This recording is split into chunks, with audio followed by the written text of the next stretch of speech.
Muli po, magandang hapon po sa atin at Happy Lord's Day, SABC. Tumayo po tayo, babasahin natin ang ating sermon from Mark chapter 14, verses 32 hanggang 42. Mark 14, verse 32 until 42. So let us read the word of the Lord.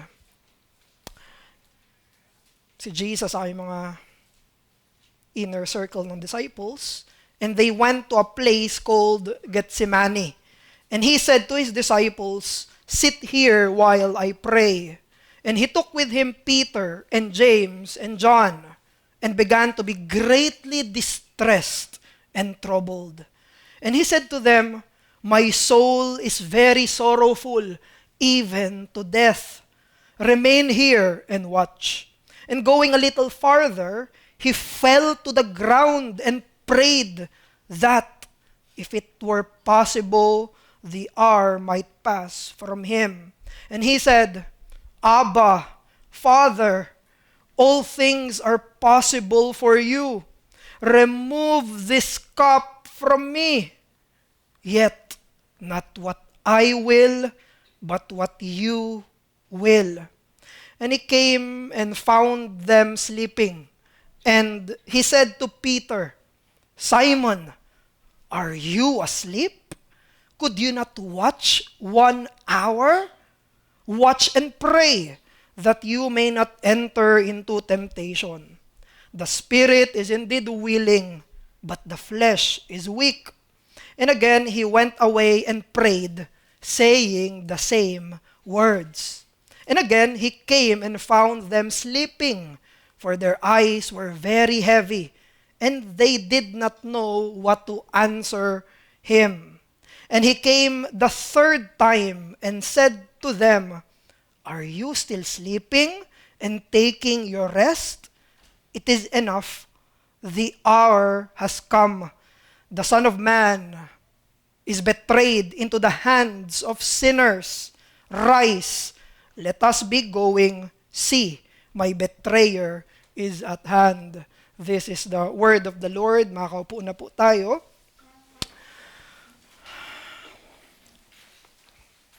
Ito na yung panahon ng passion ng Panginoong Jesus. When we talk about His passion, ito na yung nagsisimula yung state ng suffering ng Panginoong Jesus. Of course, we acknowledge, we recognize na nagsasuffer na si Jesus even before this time. Pero sa kanyang mission ng pagiging Messiah, ng pagiging isang Redeemer, dito na formally yung nagsisimula yung kanyang passion until His death sa chapter 15. So nagsimula ito sa previous verses kung saan in-institute ni Jesus yung Lord's Supper. And then after niya i-institute yung Lord's Supper, pumunta sila sa Mount of Olives, kumanta sila ng hymn, nilid iyon ng Panginoong Jesus at in-announce ni Jesus yung denials, yung pagtanggi ng kanyang mga disciples. Doon niya kinote yung strike the shepherd, scatter the sheep. Doon niya kinote iyon. At yun yung mangyayari sa mga disciples niya, even against the confession of Peter na hindi niya iiwanan yung Panginoon niya. And then after that, they went here to a specific place na tinatawag na Gethsemane. So ito yung garden ng Gethsemane kung saan sinama niya yung mga closest disciple niya, si Peter, si James, at si John. At yung nangyari, yung event dito sa Gethsemane, it is more than uncomfortable. At hiningi niya yung companionship ng kanyang closest friends, closest disciples for their support. Because during this time, he was already preparing himself. He was readying himself sa pinaka-purpose kung bakit siya pinanganak.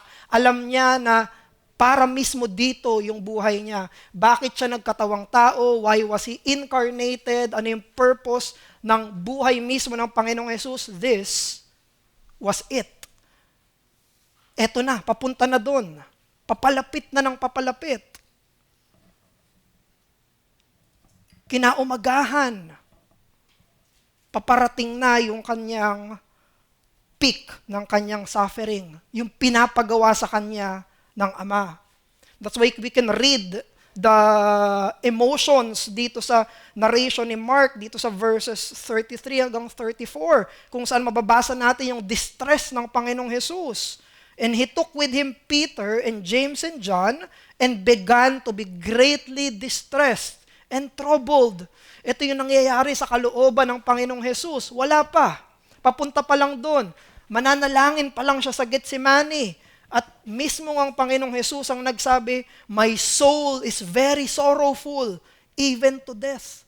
Parang mamamatay na siya sa sobrang distress, sobrang lungkot, sobrang bigat nung pakiramdam na meron yung ating Panginoon. Kaya sinabi niya sa kanyang mga closest, "Remain here and watch." Samahan niyo ako, manalangin kayo, ipanalangin niyo ako.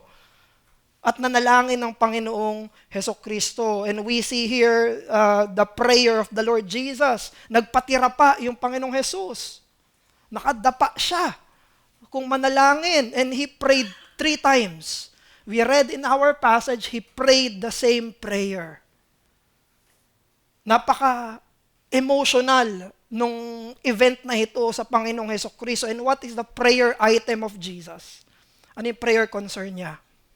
Ano yung pinagpe-pray niya? Verse 36. Abba, Father, all things are possible for you. Ito yung prayer item niya. Remove this cup from me. Yet, not what I will, but what you will. Alam ni Jesus kung ano yung content ng cup na yon. Pag pinag-uusapan nila, pag binabanggit ni Jesus yung word na cup, ito yung cup ng wrath ng Diyos. Ito yung kopa ng galit ng Diyos. Ito yung kopa ng parusa mismo ng Diyos. Alam niya na yun yung iinumin niya, metaphorically. Alam niya na yun yung ipapartake niya. Alam niya na yun yung mararanasan niya sa kanyang pagkapako sa krus. Kaya ang prayer request ni Jesus, remove this cup from me. But also, hindi lang siya aware sa mararanasan niya, aware din siya. Conscious si Jesus na ito ang kalooban ng Ama. Alam niya na ito yung dahilan kung bakit siya pinanganak. Alam niya ito yung dahilan kung bakit siya sinugo ng kanyang Ama. In the morning worship, kasama sa pastoral prayer ni Pastor Ramen, yung Covenant of Redemption, kung saan sa walang hanggan ay mayroong covenant ang Ama, Anak at Banal na Espiritu para iligtas yung mga makasalanan. Jesus was aware. Alam ng Panginoong Jesus, He agreed to this 100% with the Father na paparito siya para mamatay para sa mga makasalanan. At alam niya na ito lang ang natatanging paraan para tayo ay magkaroon ng daan ng kaligtasan. Kaya when He said, remove this cup from me, it was followed by the words, difficult words, yet not what I will, but what you will. Kaya ito yung mensahe natin mula dito sa teksto natin, that the prayers at Getsemani shows us Jesus, His true pain as the price of our salvation, and Him as the exemplar of prayer as communion. Yung panalangin sa Getsemani ang nagpapakilala sa atin lalo kay Jesus. Yung tunay na sakit at pait na bayad sa ating kaligtasan at siya rin na sa panalangin ay halimbawa na dapat tularan. Yan yung dalawang makikita natin na recurring motif sa Book of Mark. Na ang pinaka-point ni Mark, ipakita yung sacrifice ng Panginoong Jesus, but at the same time, ano yung repercussion nito sa discipleship ng mga mananampalataya. The cross of the Lord Jesus, His suffering, and how does it apply to the discipleship of the believers. So, number 1, we will look at the Lord at Getsemani, and number 2, we should pray like the Lord at Getsemani. So, tignan natin ang Panginoon sa Getsemani at manalangin tayo tulad ng Panginoon sa Getsemani. Actually, itong passage na ito ang pinagmumulan ng theology at doctrine ng 2 wills ng Panginoong Jesus. Kasi you cannot understand it any other way na pwedeng sabihin ni Jesus na may kalooban ng Ama at meron siyang sariling kalooban. Ang Diyos bilang Trinidad ay may iisang kalooban lang. Ang Ama, Anak at Banal na Espiritu. Pero si Jesus bilang Diyos na nagkatawang tao ay merong pang-taong kalooban. May pang-Diyos na kalooban at merong pang-taong kalooban. But we will not discuss that. Siguro, si Pastor Rame na lang sa mga Bible studies. Pero ang gusto kong tignan natin dito ay yung tension. Yung tension na meron tayo dito sa text. Kung si Jesus ay sinless, kung si Jesus ay walang kasalanan, at siya ay perfectly obedient sa Ama, why the struggle? Why the struggle to the point of sweating blood? Kung siya naman pala ay walang bahid ng kahit anong kasalanan at may perpektong pagsunod sa Ama, why is there a struggle? And I would answer that by saying that perfect obedience has perfect belief in the terrors of the wrath of God. Bakit tensyonado ang Getsemani? Dahil ang totoong pagsunod ay totoong naniniwala sa kakilakilabot na amba ng puot ng Diyos. Actually, kung hindi nanginig ang Panginoong Jesus, I would say, nagkasala siya. Kung hindi natakot ang Panginoong Jesus, dun siya nagkasala. Kung wala yung Getsemani, he did not believe that the wrath of God is real. But because the Lord Jesus believed, fully believed, 100% na itong cross na ito ay puot ng Diyos. He knew it very well. That's why he trembled. That's why he uttered those words. Si Jesus ay hindi faithless. Hindi siya faithless. Ang faithless lang ang hindi maniniwala sa puot ng Diyos. Ang faithless lang ang hindi manginginig sa takot, sa nakaambang galit. Ang hindi paniniwala, ang unbelief lang ang makakapakinig sa galit ng Diyos at sasabihin, chillax lang. That's unbelief. But Jesus did not have unbelief. He fully believed. That's why he sweat blood. That's why he was distressed even unto death. Kabadong-kabado siya. Kinakabahan lang tayo sa pinaniniwalaan nating mangyayari. Kinakabahan lang tayo sa kinatatakutan natin na mangyari. At alam ni Jesus, totoong mangyayari ito. He feared the cross. Natatakot siya. At yung takot na yon ay pananalig. Kaya nasabi ng Panginoong Jesus, if possible, remove this cup. Pinapakita nito yung totoong takot sa impyerno, sa parusa, sa bugtong na anak. But when he said, not my will, but yours be done, pinapakita naman ito yung submission niya. Pagpapasakop niya sa misyon ng kaligtasan ng Ama. When the whole fiber of the humanity of Jesus wants to run away, still there he goes. Gusto niya. Nabanggit niya yung mga salitang yon, if possible, let this cup pass from me. Pwede ba, Ama? Pinangunahan niya pa, di ba? Mayroon pang nasa unahan na, all things are possible for you. Tapos sinabi ni Jesus na, if possible, let this cup pass from me. Yung tension dito sa prayer at Getsemani, it is between the anticipation of the true pain of hell and his true devotion for the sinner's salvation. Kailangan lang gawin ng Diyos ay magsalita para likhain ang lahat. Actually, kahit nga isang salita niya lang, hindi na umabot ng 6 days eh. Kahit millisecond lang, he can create everything. But he took that route.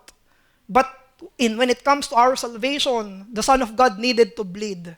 For our salvation, the Son of God needed to be punished at the cross and die for our redemption.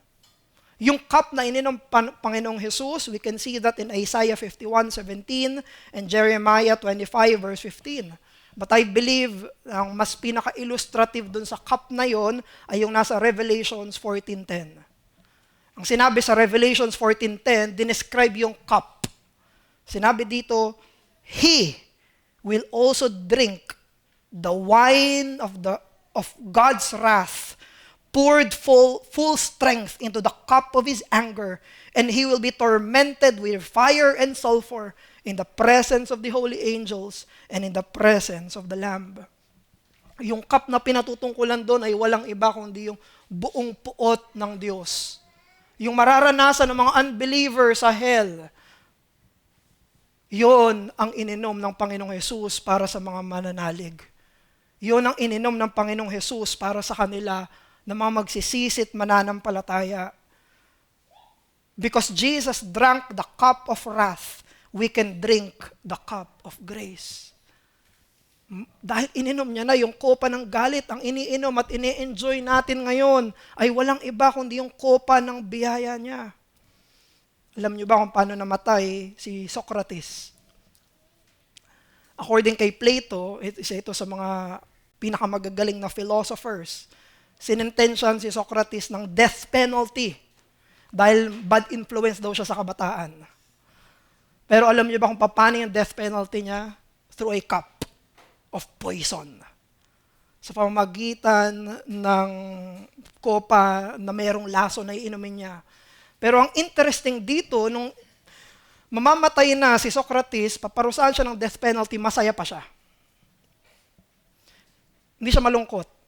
Dahil meron siyang paniniwala at mga kasamahan niya sa mga philosophers sa panahon nila na kapag namatay ang isang tao, you will be free from the limitations of the body.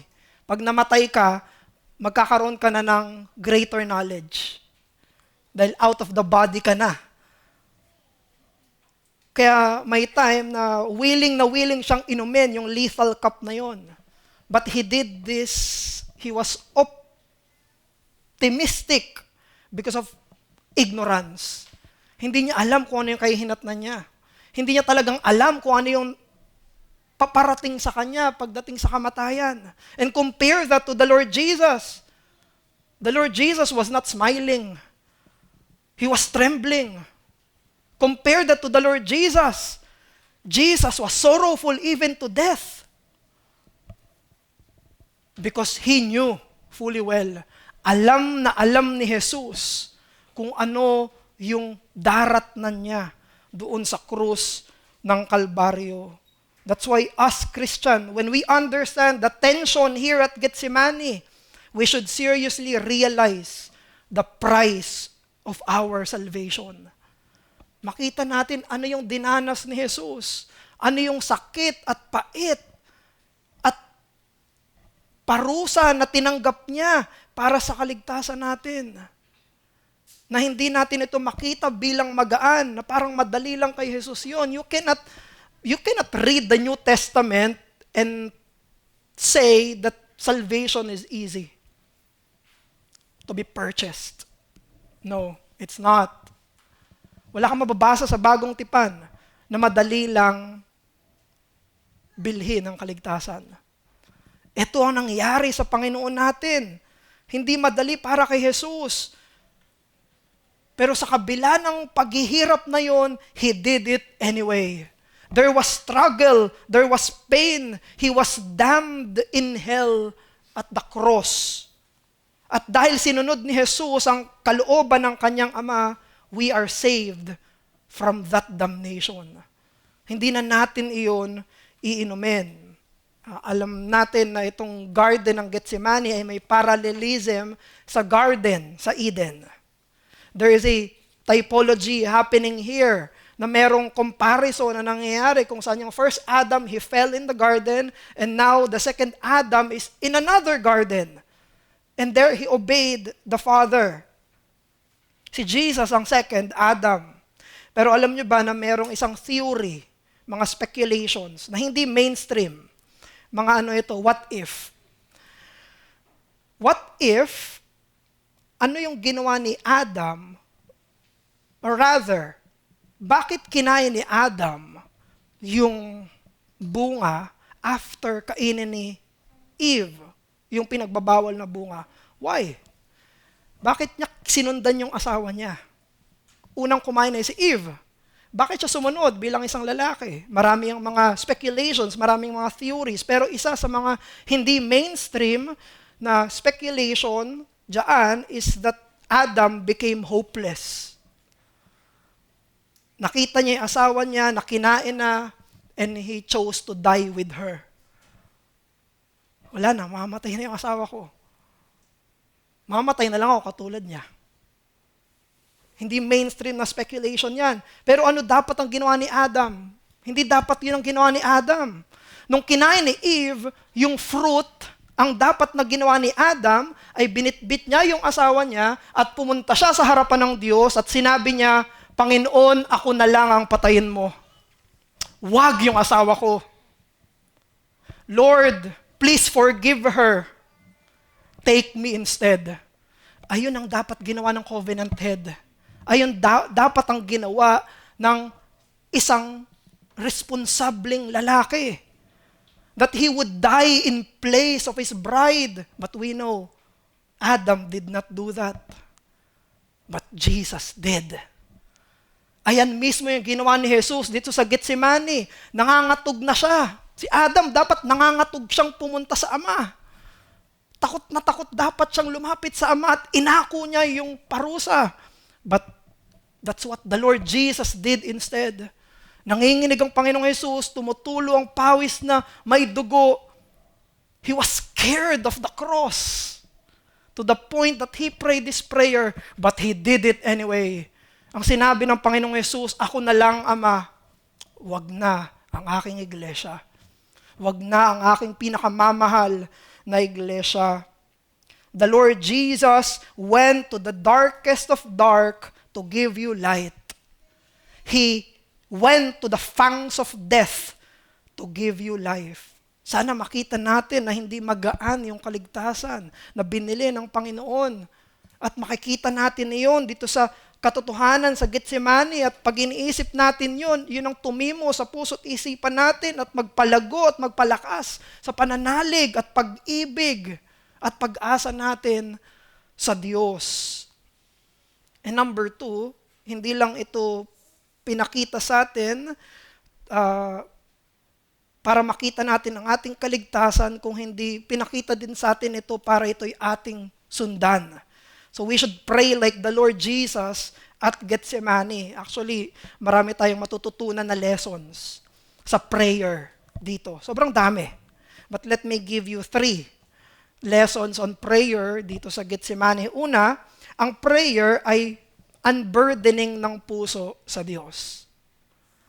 Ang prayer ay binibigay mo sa Diyos yung lahat ng kabigatan ng puso mo. That's what the Lord Jesus did. This was too heavy for Him. Hindi niya kaya to ng sarilinin. Kaya ang ginawa ni Jesus, ang outlet ng kanyang anxiousness, ang outlet ng kanyang burdens ay walang iba kundi ang kanyang Ama. Verse 32 hanggang 34. Jesus prayed out of distress. Bigat na siya. Alam niya kung anong mangyayari. At binuhos niya yung puso niya sa kanyang Ama. That's one. Another, ang prayer, it keeps us from temptations. Dahil yan yung sinabi ni Jesus sa 3, na hindi ginawa ng 3 na mga inner circles niya. Sa verse 38, yung 3 disciples should have been kept from temptation. Pero hindi sila nanalangin, kaya sila na-tempt. Pero si Jesus, siya ay nanalangin, kaya siya na-spare doon sa temptation. It keeps us from temptation. And another lesson is that prayer conforms us to God's will. Pag nanalangin tayo, nako-conform tayo sa kalooban ng Diyos. That's what happened sa verse 36. Ang unang sinabi ni Jesus, if possible, let this cup pass from me. Yun yung prayer niya. And then it became, yet not my will, but what you will be done. He was conformed to the will of God. Meron na ditong takot na siya. Ang Panginoong Jesus natin. Pero, nag-conform siya. He bowed and submitted to the Father's will. The human will of Christ bowed to God. Kaya yung discipline ng unburdening natin sa prayer, it keeps us from temptation and conforms us to the heart of the Father. The Lord Jesus we need this because we are the three in that story. Kailangan natin to dahil katulad tayo ng tatlo doon sa istorya. Katulad tayo ni Peter, katulad tayo ni James, katulad tayo ni John. Kung saan tayo yung natutulog at hindi tayo natatagpuang nananalangin. We are like them. And until we pray like the Lord Jesus, how can we bear the burden of being a Christian? Ang hirap maging Kristiyano nang hindi ka nananalangin.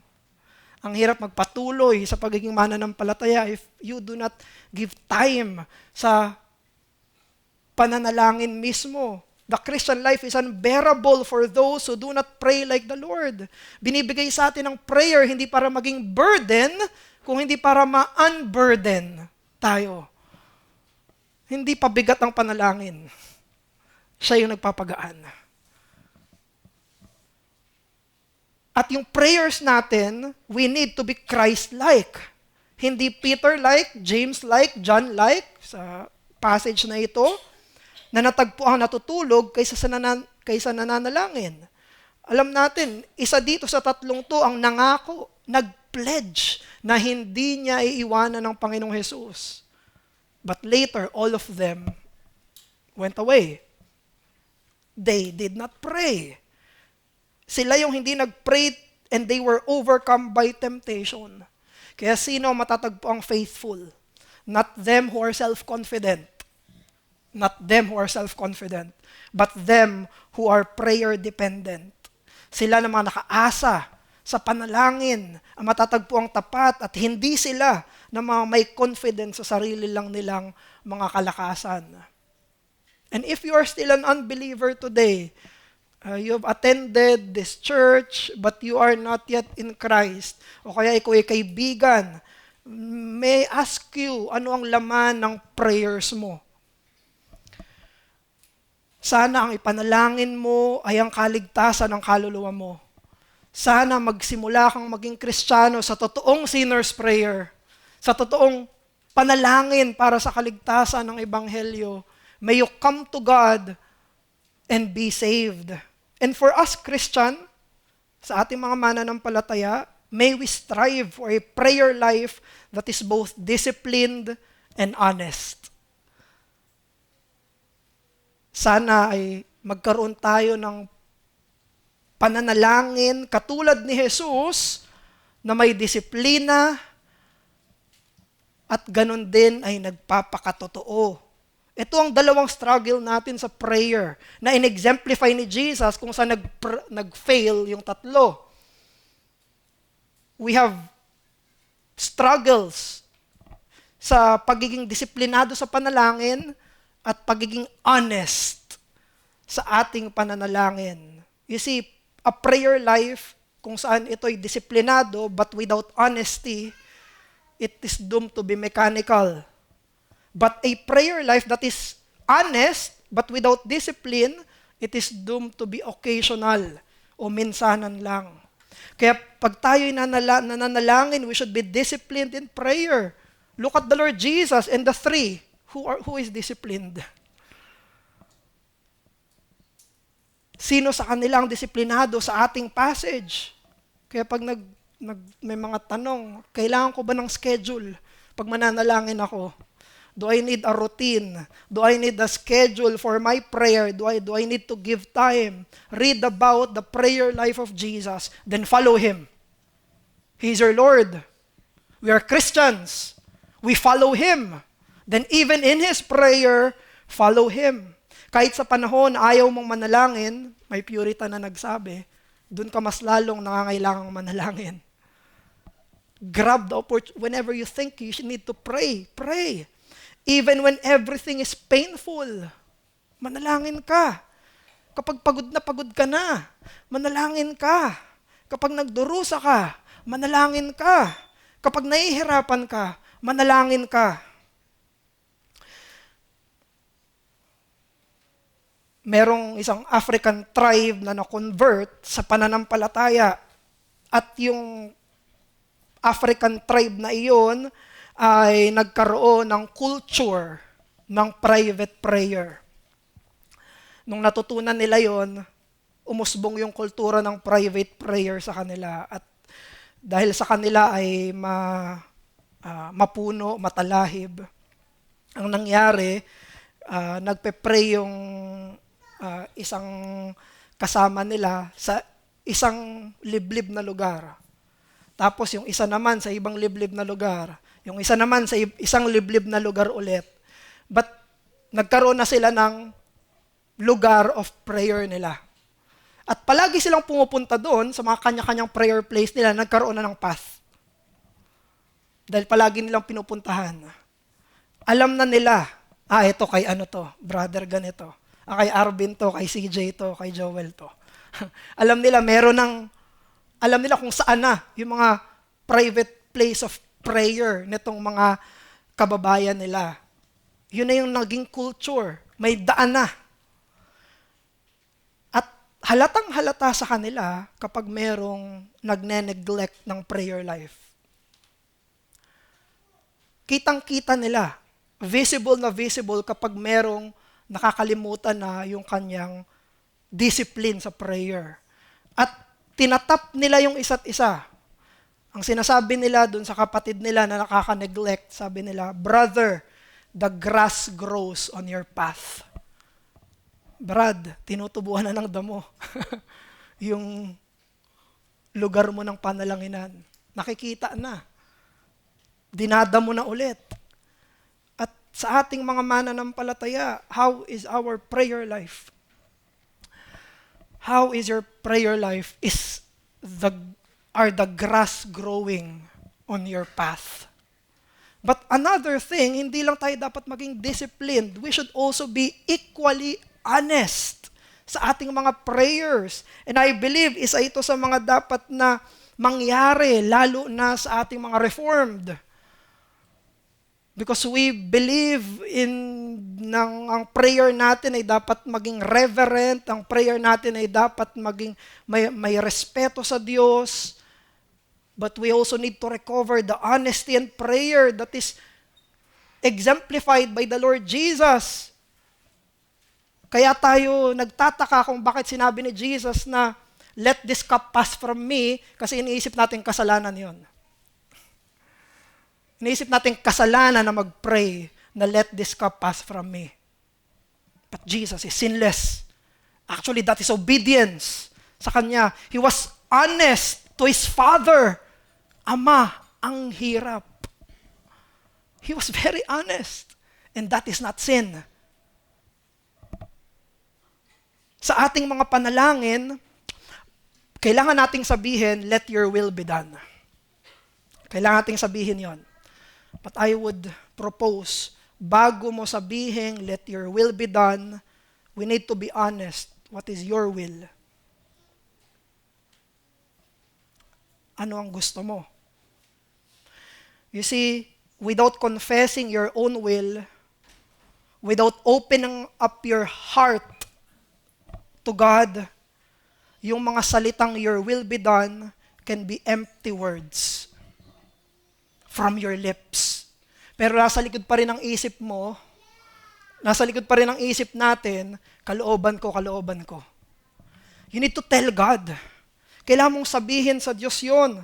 Magkakaroon lang ng gravity yung "your will be done" kung una mong sinabi, "Lord, let this cup pass from me."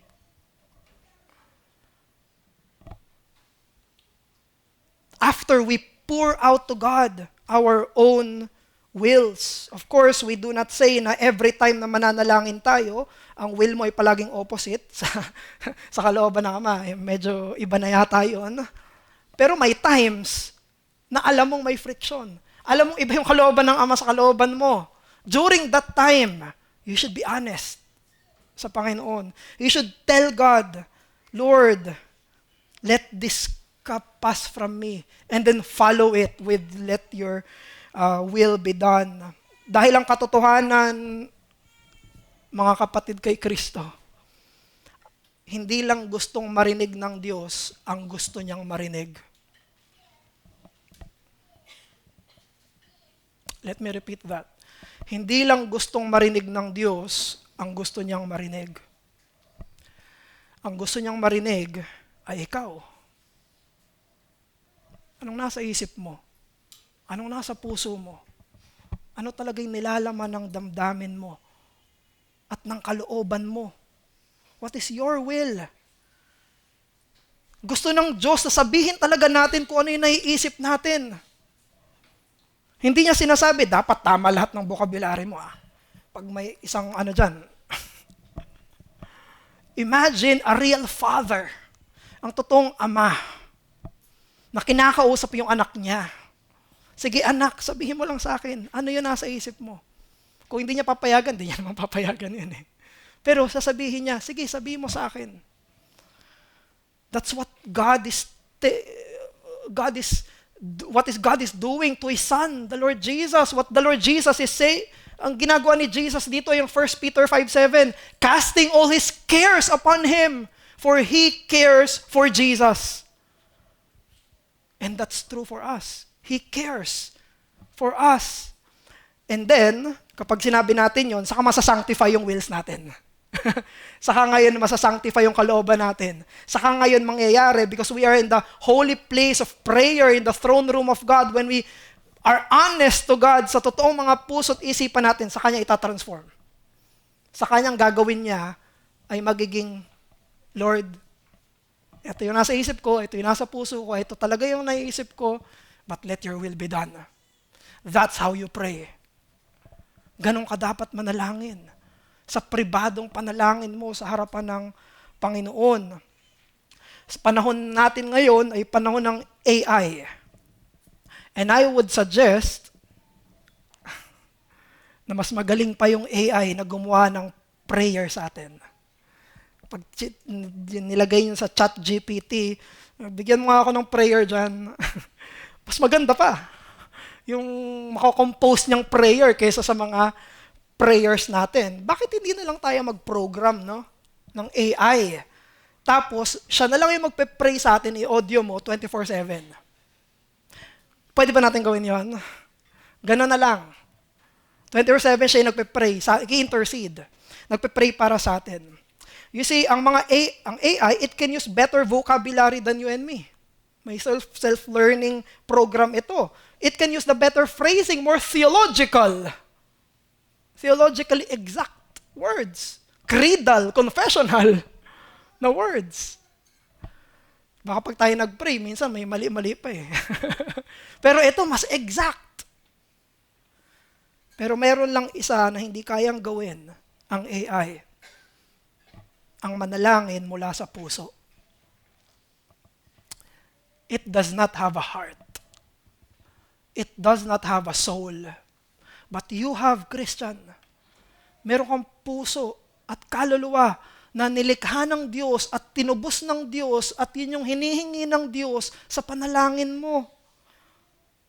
Itong AI na ito, it's all data, it's all algorithm, it's all about, they are all programmed.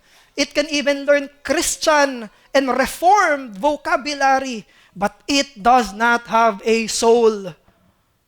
At yun yung hinihingi sa atin ng Diyos, na tayo manalangin mula sa kaluluwa, manalangin mula sa bagong puso, manalangin mula sa kaibuturan ng totoong karanasan natin. Bilang mananampalataya, look at Jesus. There is your example in prayer at Getsemani. At ito yung nakakamangha sa mga Puritans. Nabasa niyo na ba natin yung Valley of Vision? Ang nakakamangha sa Valley of Vision, ito'y napaka-disiplinadong panalangin, pero napaka-honest na panalangin. Very precise, but very honest. Sinasabi nila, Panginoon, ang puso ko'y nahihirapan, ako'y nagkakasala, iligtas mo ako mula sa aking kasalanan. Very honest and very disciplined. Hindi gusto ng Diyos na tayo'y maging disiplinado lang ng walang pagpapakatotoo at puso at kaluluwa sa panalangin. Pray with your soul. Bilang pagtatapos, dito sa buong passage ng Gethsemane, sa Mark 14, we see the prayer of the Lord Jesus Christ as good news to us. Mabuting balita. Dahil nandoon ang ating kaligtasan at nandoon ang dapat nating tularan. Part of His ministry of salvation is His prayer. Yung kanyang pananalangin. Epektibong nananalangin si Jesus para sa iyong kaligtasan at nananalangin si Jesus para ating tularan. Manalangin tayo. Ama namin, patawarin niyo po kami. Patawarin niyo po kami sa mga panahon na nababaliwala namin yung sakripisyo ng iyong anak. Kung saan mababaw yung tingin namin dito, bigyan niyo po kami ng mataas, malalim na pagtingin sa pagtubos na ginawa ng aming Panginoong Hesus. Hindi ito madali, O Diyos. At mula dito, turuan niyo po kami na kami manalangin, hindi ng madaling panalangin. Tulungan niyo kami manalangin ng mahirap, dahil dapat naming disiplinahin ang sarili namin. Turuan niyo kami ng panalangin na mahirap dahil kailangan naming magpakatotoo. Teach us the truths of Gethsemane. Maraming salamat po aming Diyos at nihiling namin ito sa pangalan ng palaging nananalangin para sa amin, ang Panginoong Hesus. Amen.